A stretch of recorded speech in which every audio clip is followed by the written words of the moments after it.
So hi and welcome to my review videos. This time I'm doing the SU-14-1. The SU-14-1 is a tier 7 new Russian artillery. Keep in mind that this is the 8.6 test server. Things can change. Could be a little bit differences in the tanks on a normal server, but this is the test server now. I'm going to review this tank. Why this tank? Because I already have done the Russian artillery line. As you can see, I now have an extra tier 10 in my garage instead of a tier 8. Oops. So this is the Russian artillery. SU-14-1. SU-14-1 was a prototype of the SU-14-2. What is the SU-14 on a normal, the normal server? So this is a prototype. Normally it's equipped with the BL-10 gun, but for some, World of Tanks doesn't want to use.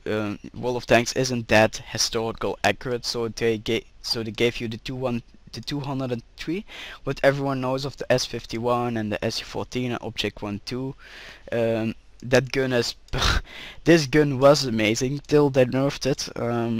I used to play the SU-14. I think the last game that I played with my SU-14 was in a patch 6.5 even, so it was a long time ago, and I knew that in that time this gun was amazing. I mean, it does tons of damage. It has a pretty good reload speed and it has a pretty good aiming speed also, but the aiming speed of this gun is horrible at all, and you have to reload nearly 1 minute to shoot your shot, and the past it used to be two rounds per minute, not one.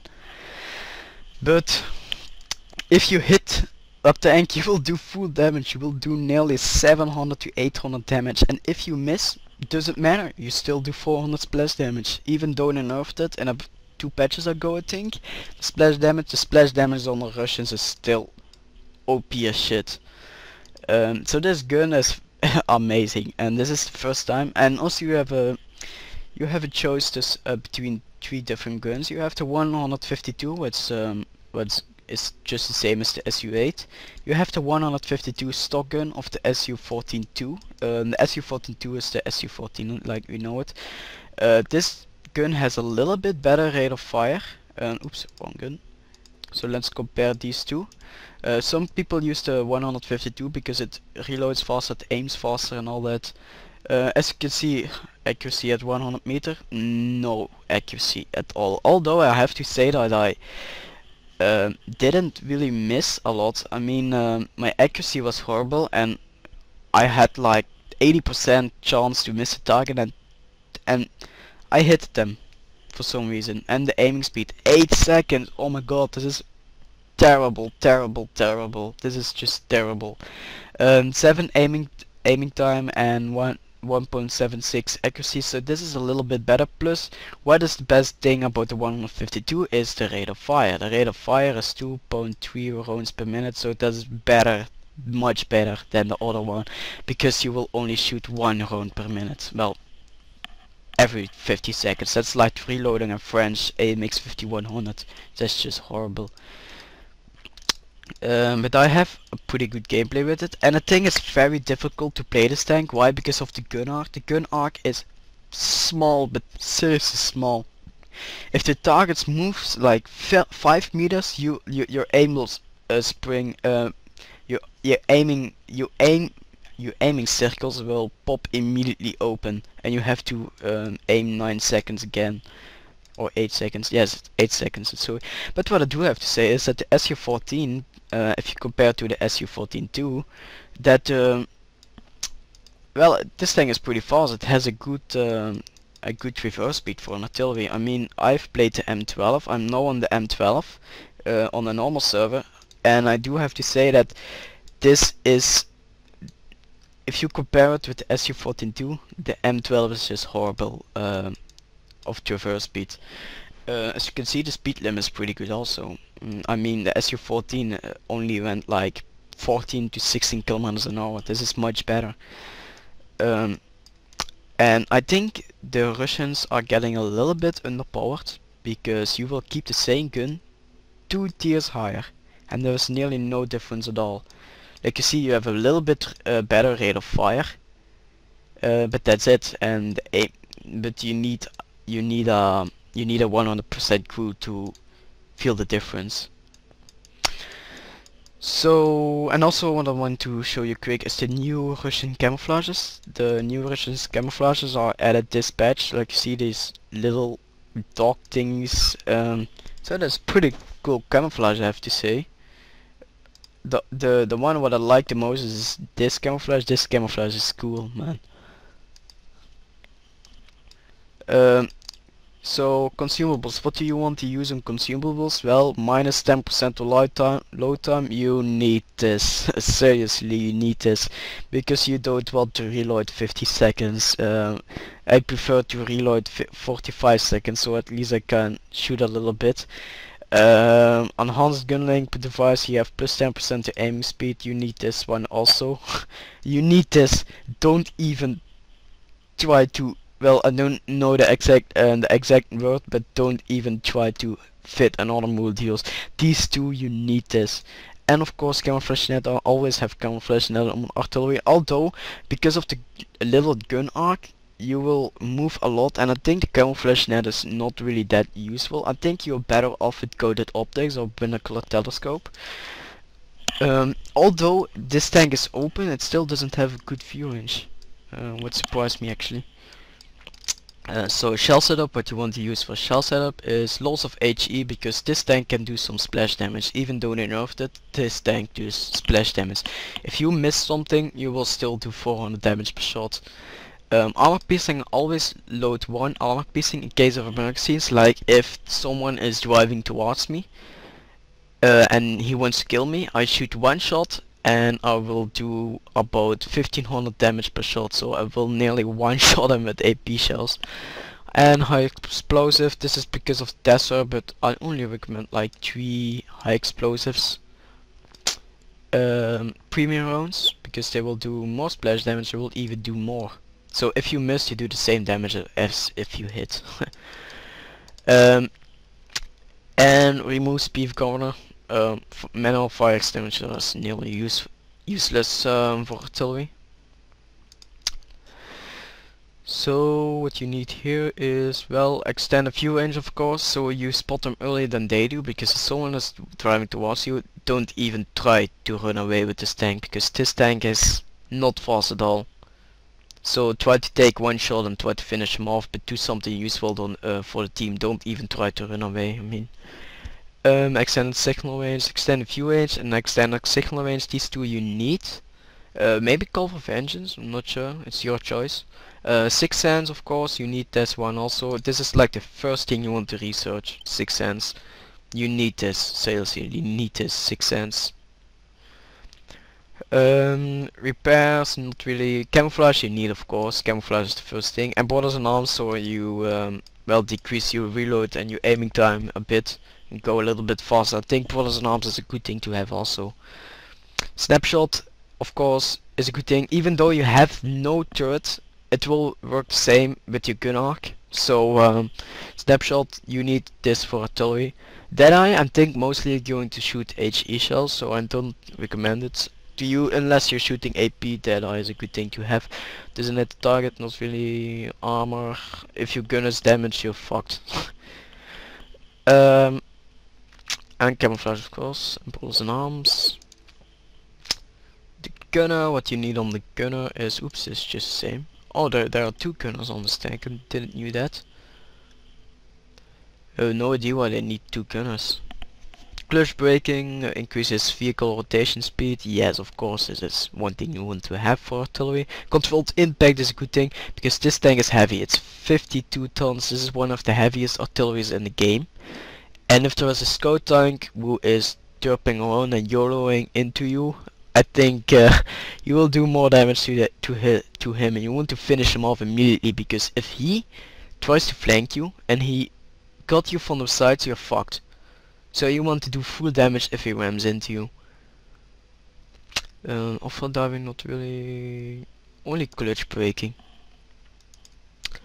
So the only thing you need here is saves Advent Rush, because Advent Rush, of course, you reload 20% faster with the other one, and Anti-Tuition, of course, so you don't have to reload another minute to switch between your shells.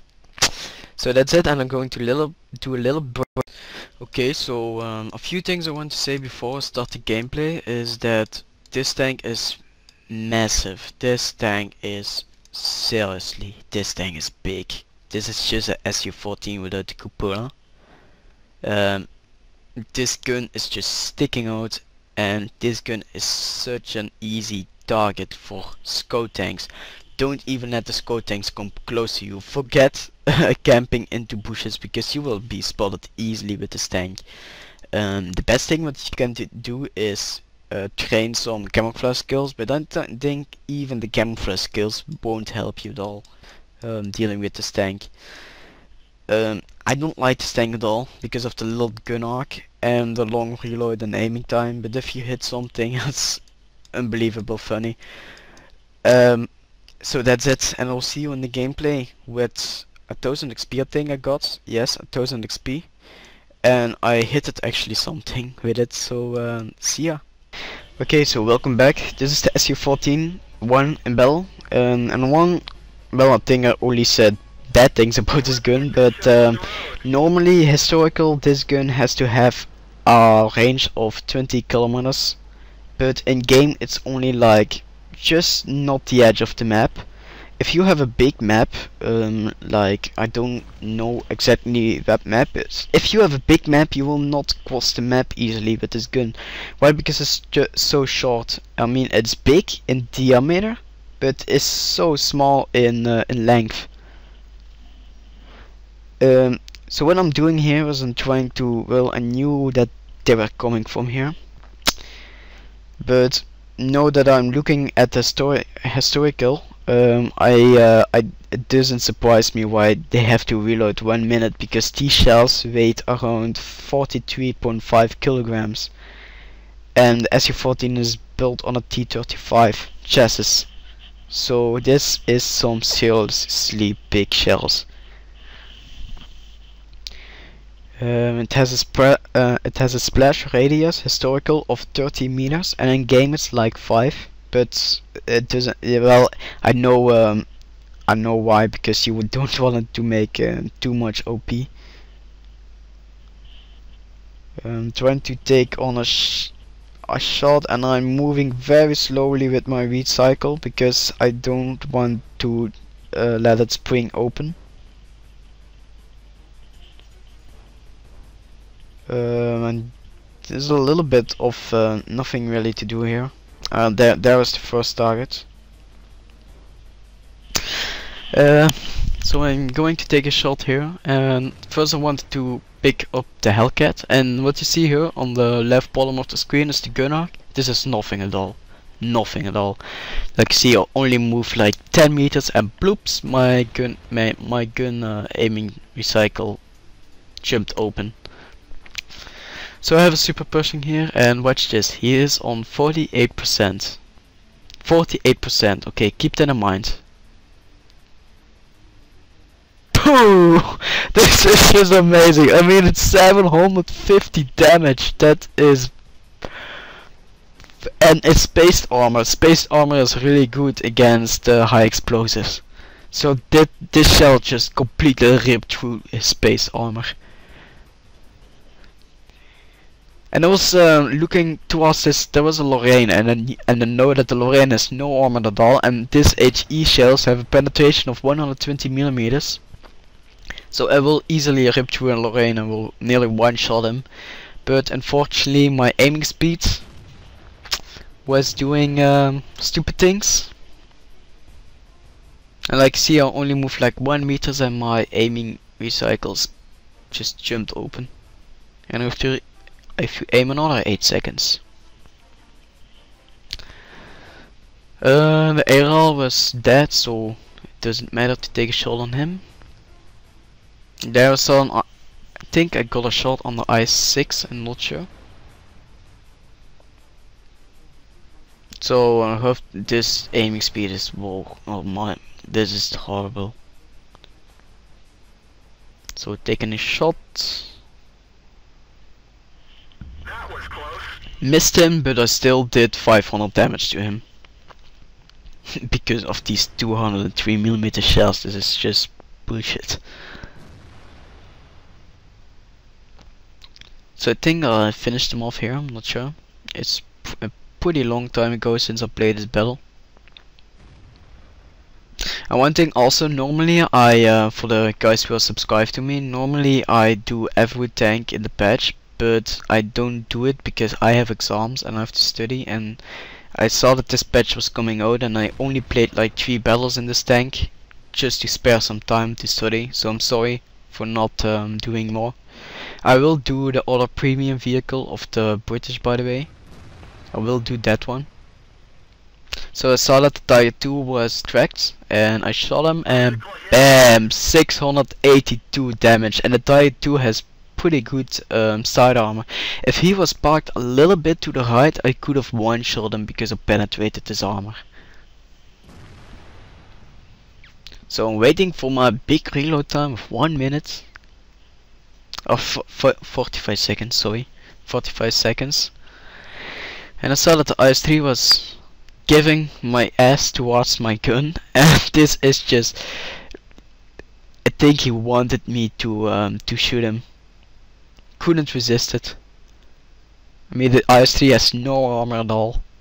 Watch this. Nearly reloaded. Floop. There he goes. 45. Boom! That was 1166 damage. Well, that was with the help of another guy, but I nearly did 800 damage to him of my own. And this was the end of the battle because I haven't hit another guy. There's the Lorraine, and he's gotten taken out by my team. And there's the other guy, and he's gotten taken out of my team also because I have to wait on my big reload.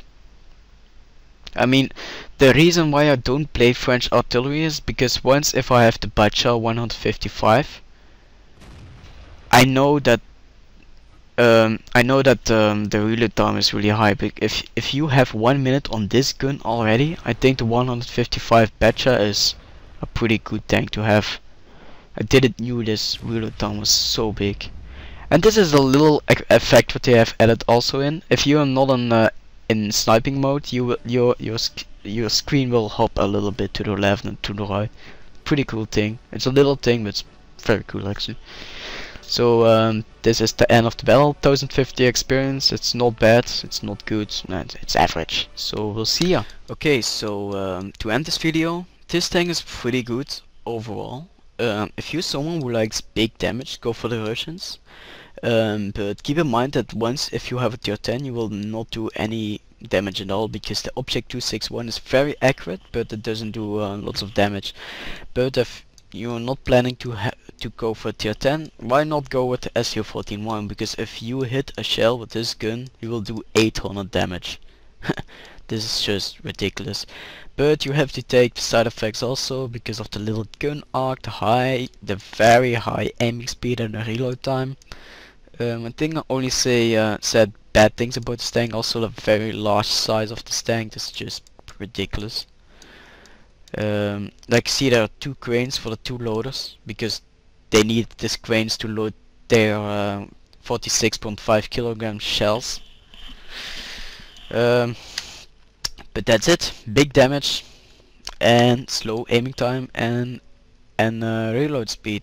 So end this video. So demigration rules, and you can choose a tank for my garage. What do you want me to review next? Place in the comments below, and also try to check out my channel so you know what tanks I've already reviewed. Next week I'm going to do, well, not next week, I'm going to do the Excelsior. The Excelsior is a pretty good tank to play. It's pretty funny. It looks a lot like the Type 30. Well, not really Type 34. If you have an E4 Sherman, it looks a lot like the E4 Sherman because it has a little bit more extra penetration. But for the rest, it's just the same. I love the E4 Sherman and I love the Excelsior also. So that's it. And I'm Follow and I'm WoT. Bye.